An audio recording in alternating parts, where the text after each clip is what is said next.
Hello po, attention po, National Government, DPWH. Kita ko po ninyo, kami po ay na-stranded dito sa kabilang ilog dahil bumaha.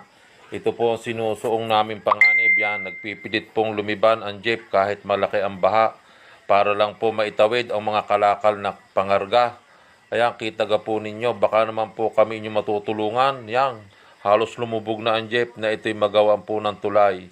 At ari po ay napakaraming makikinabang at malaking bagay po sa aming mga residente din sa Barangay Haybangan na nasasako po ng bayan ng Lobo, Batangas. Sana po ay mabigyan ninyo kami ng tulong at pansin. Ito pong aming malaking problemang ito. Marami na po dito ang nagbuwis ng buhay sa ilog na ito dahil nga po ito po'y malaki kong bumaha. Kung ito po'y mapapagawaan ng tulay, malaking bagay po sa amin. Malaki pong naiitulong lalo na po sa aming pamumuhay. Dito po lahat dumadaan ang aming mga kalakal para madala sa palengke. Yan po. Kita ga po ninyo, halos lumubog na ang jeep. Nagpupumilit po dahil marami ito pong pangarga na kailangan pong ihatid.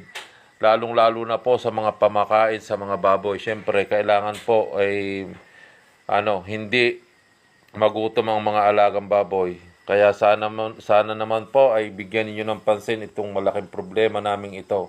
Na sana ay ito ay malagyan ng tulay at ito po ay sadyang malaking ginhawa para sa amin. Makikita po ninyo mga senior citizen stranded dito.